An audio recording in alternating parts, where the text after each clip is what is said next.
Hello guys, मेरे YouTube channel विजय गुरु में आप लोग का स्वागत है। तो आज हम क्लास 11th का प्रश्नावली 5.2 को आज हम क्वेश्चन नंबर 4 को सोल्व करने वाले हैं। हालांकि मैंने 1 और 2 को ऑलरेडी कंप्लीट करा चुके हैं, तीसरा का भी मैंने ऑलरेडी कंप्लीट करा चुके हैं। तो हमने पार्ट बाय पार्ट एक एक करके हर मैथ को बता रहा हूँ ताकि आप लोग को कोई प्रॉब्लम ना हो। तो आज की वीडियो में हम क्वेश्चन नंबर 4 को आज डिटेल में समझेंगे और क्वेश्चन पढ़ लेते हैं। क्वेश्चन क्या कह रहा है, देखिए, सम्मिश्र संख्याओं में प्रत्येक को ध्रुवीय रूप में रूपांतरित हमें करना है।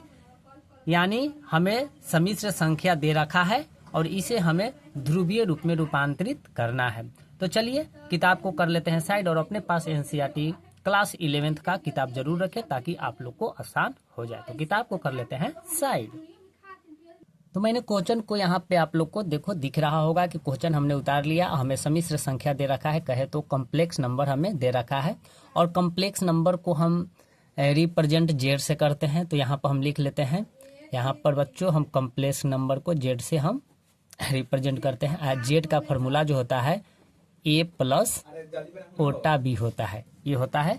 तो यहाँ पर देखिए ए बराबर हमें दे रखा है माइनस का 1 दे रखा है, तो ए बराबर हमें माइनस का 1 दे रखा है और बी कहे तो बी हमें दे रखा है क्या है, ओटा है। तो ओटा का गुणांक कितना होता है, 1 होता है। तो बी बराबर हमें 1 मिल गया। ओटा के पहले 1 छिपा हुआ रहता है तो ओटा का गुणांक 1 रहता है, तो यहाँ पर हमने 1 लिख लिया। तो हमें मिल गया सम्मिश्र संख्या में ए बराबर माइनस का 1 और बी बराबर हमें मिल गया 1 मिल गया। अब हमें क्या करना है, तो अब हमें मापांक निकालना है। मापांक कहे तो मॉड्यूल्स नंबर हमें निकालना है। तो देखिए यहाँ पर हम निकाल लेते हैं मापांक। मापांक निकाल लेते हैं। तो मापांक का फॉर्मूला होता है R equal to root under A square plus B square होता है बच्चों, याद रखिएगा। तो R equal to root under A का मान क्या है, -1 है, तो -1 का यहाँ पर स्क्वायर दे देंगे, प्लस है प्लस। अब देखिए यहाँ b है तो b का क्या है, 1 है मान, तो यहाँ पर 1 का स्क्वायर दे दिए। इस प्रकार हमने लिखा। अब क्या करेंगे बच्चों, अब रूट अंडर 1 का स्क्वायर 1 होता है, प्लस है प्लस, और ये भी 1 का स्क्वायर 1 होता है। देखिए माइनस में ऊपर स्क्वायर रहे तो वो क्या हो जाता है, प्लस का चिन्ह होता है। तो -1 का स्क्वायर 1 होगा, ये प्लस है प्लस, 1 का स्क्वायर भी 1 होता है। तो अब यहाँ पर हम समझें तो क्या हो जाएगा, रूट क्या हो जाएगा, 1 का 1 2 हो जाएगा। तो आर निकल के हमें आ गया बच्चों, आर इक्वल टू रूट हमें क्या निकल के आया, 2 आ गया। तो ये हमें मापांक भी निकल के आ गया। अब हमें मापांक के बाद इसमें एक कोणांक होता है, क्या होता है, कोणांक। तो अब कोणांक भी निकाल लेते हैं। क्या निकाल लेते हैं, कोणांक। अब कोणांक को हम थीटा से सूचित करते हैं। क्या से करते हैं, थीटा से। थीटा का फॉर्मूला होता है टेन इनवर्सल मॉडल क्या होता है, बी बटा क्या होता है, ए होता है। ये मॉड्यूल बोला जाता है बच्चों। ये लकीर जो खींचा गया है इसको मॉड्यूल बोला जाता है। तो देखिए theta equal to tan inverse b का मान क्या है, तो देखिए यहाँ पर बी का मान हमें यहाँ पर क्या है, 1 है। तो यहाँ पर हम बी की जगह पर 1 रख लेंगे। अब बटा ए का क्या है, तो ए का मान क्या है, -1 है, तो यहाँ हम -1 लिख लेंगे। ओके, इस प्रकार हमने लिख लिया। अब इसे क्या करेंगे बच्चों, अब देखिए तो ई क्या है, 10 इनवर्स जो है, तो इसको हम 1/10 लिखेंगे। माइनस को हटाने के लिए 1/10 लिख लिए। अब देखिए जब भी हम मॉड्यूल से निकालेंगे तो माइनस वाला चिन्ह क्या हो जाता है, प्लस में बदल जाता है। तो ई क्या हो जाएगा, ये हमारा हो जाएगा 1 हो जाएगा। क्या हो जाएगा, 1 हो गया। ओके, अब यहाँ पर क्या होगा बच्चों, अब यहाँ पर देखिए 1/10 है। अब बताइए 10 1 डिग्री का मान कितना होता है, कौन सा डिग्री में 1 आता है, तो अब 45 डिग्री में 1 आता है। तो यहाँ पर लिखेंगे बच्चों 45 क्या लिख लेंगे, डिग्री। यानी 10 45 में 1 होता है। आप 10th क्लास में ही पढ़ते आ रहे हैं कि 45 डिग्री में 1 होता है। याद रखिएगा 45 डिग्री का मान कितना होता है, 1 होता है। तो देखिए हमारा यहाँ क्या हो जाएगा बच्चों, यहाँ पर इस प्रकार हमने लिख लेंगे 1/10 लिख लिए। ओके, 1/10 लिखे, यहाँ पर 10 और 45 डिग्री को रेडियन में कैसे लिखा जाता है? तो देखिए बच्चों, यहाँ पर मैं बता देता हूँ कि 45 डिग्री को रेडियन माप भी निकाला जाता है। रेडियन माप हम रेडियन माप यहाँ पर लिखेंगे। तो 45 डिग्री को रेडियन माप पाई/4 होता है। तो बताइएगा आप लोग कि सर पाई कैसे आ गया? तो देखिए बच्चों, पाई का मान 180 डिग्री होता है /4। अगर आप इसे काटिएगा तो ये हमें कितना बार में कट जाएगा? तो ये 45 बार में हमें कट जाएगा। 180 से 4 से भाग दीजिएगा ना, तो 45 बार में कट जाएगा। तो हम 45 डिग्री के जगह पर हम पाई/का लिख लेंगे, पाई/4 लिख लेंगे। तो 10 से 10 कट जाएगा। तो हमें थीटा बराबर कितना आ गया? पाई/, कितना आया? 4 आ गया। ये हमारा थीटा बराबर आया, यानी कोणांक निकल के आ गया पाई/4। अब हम यहाँ पर बच्चों क्लियर, यहाँ तक ले तो कोई दिक्कत नहीं है। ये हमारा सम्मिश्र संख्या दे रखा था, तो सम्मिश्र संख्या से हम मापांक निकाल लिए, कोणांक निकाल लिए। अब आता है बच्चों आपको आर्ग्यूमेंट आता है। तो देखिए आपको यहाँ पर एक कोऑर्डिनेट नजर आएगा। तो कोऑर्डिनेट में आपको 4 गो चतुर्थांश रहता है। तो यहाँ पर देखिए फार्मूला लिख दिया हूँ। ये चतुर्थांश में देखिए फर्स्ट चतुर्थांश में फर्स्ट कोऑर्डिनेट में आपको कोणांक थीटा बराबर थीटा ही होता है। ओके। और दूसरा चतुर्थांश में कोणांक बराबर क्या होता है? कोणांक के जगह पर थीटा भी बोल सकते हैं बच्चों, यहाँ पर थीटा बोल सकते हैं, कोई दिक्कत नहीं है। तो दूसरा कोणांक में ये होता है, कौची आता है? तो पाई-थीटा आता है। याद है क्या? थर्ड कोऑर्डिनेट में आपको कोणांक बराबर -पाई प्लस थीटा होता है। और ये जो है फोर्थ कोऑर्डिनेट में कोणांक बराबर -थीटा होता है। तो देखिए आपको यहाँ पर हमने सम्मिश्र निकाला था, तो अब यहाँ पर हम निकालेंगे आर्गेन निकालेंगे। तो आर्गेन निकालने के लिए देखिए पहला में निकाले मापांक, दूसरा में निकाले कोणांक, अब निकालेंगे आर्गेन का तल निकालेंगे। आर्गेन तल बोला जाता है। तो आर्गेन तल इस रूप में होता है, कोऑर्डिनेट के रूप में होता है।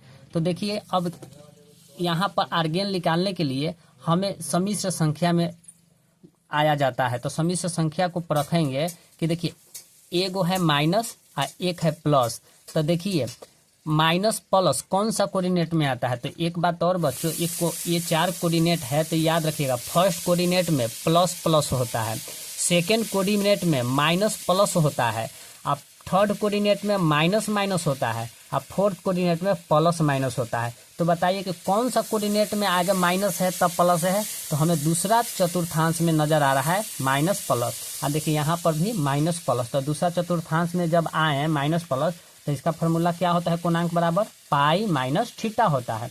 तो हम उसी प्रकार से बच्चों यहाँ पर हम क्या करेंगे कि यहाँ पर लिख लेंगे, क्या लिखेंगे? यहाँ पर आर्गेन लिख लेंगे। क्या लिख लेंगे? आर्गेन की तुलना लिख लेंगे। यहाँ पर चाहे आर्गेन तल लिख सकते हैं, आप कुछ भी लिख सकते हैं। यहाँ पर लिख देते हैं आर्गेन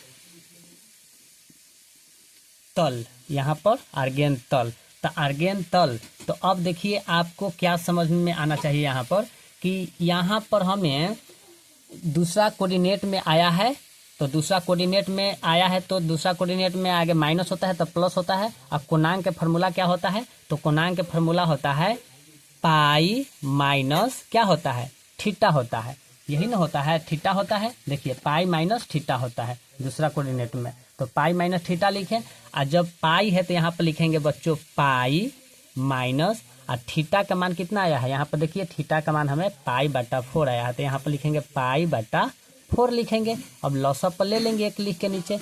तो 4 का लॉसअप 4 होता है, 4 में 1 से भाग देंगे तो 4 बार में, 4 में पाई से गुना करेंगे तो क्या हो जाएगा? 4 पाई हो जाएगा। अब माइनस है माइनस, 4 में 4 से भाग देंगे तो 1 है, 1 में पाई से गुना करेंगे तो क्या होगा? पाई होगा। अब बताइए 4 पाई में से 1 पाई जाएगा तो कितना पाई होगा? 3 पाई होगा। अब बाटा कितना हो जाएगा? 4 हो गया। तो ये हम आर्गेन तल भी निकाल लिए। अब आर्गेन तल में अब एक होता है ध्रुवीय रूपांतरित, क्योंकि क्वेश्चन में कहा गया है कि ध्रुवीय रूपांतरित हमें करना है। तो यहाँ पर लिख लेंगे बच्चों, अब ध्रुवीय रूपांतरित लिख लेंगे। यहाँ पर ध्रुवीय रूपांतरण लिख लिए। ध्रुवीय रूपांतरण, तो ध्रुवीय रूपांतरण में 2 चीज होता है, एक होता है r, ये होता है, और इसका रिप्रेजेंट हम जेड से करते हैं। तो जेड का फॉर्मूला होता है r cost cos theta plus ओटा साइन थीटा होता है। ये फॉर्मूला होता है, ध्रुवीय रूपांतरण का फॉर्मूला होता है। तो अब हम यहाँ पर सेट कर देते हैं सभी मान को। आर है तो आर के मान, तो आर का मान देखिए बच्चों यहाँ पर आया है ऑलरेडी, आर का मान आया है √2, तो यहाँ पर लिख लेंगे √2 लिख लिए।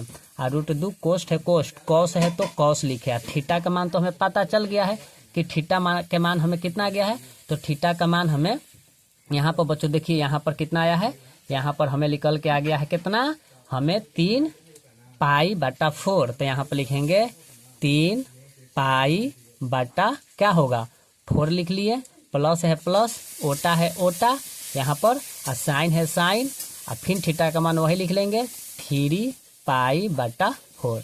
और यही चीज हमें निकल के आ गया। तो देखिए इसमें क्या क्या चीज निकाला।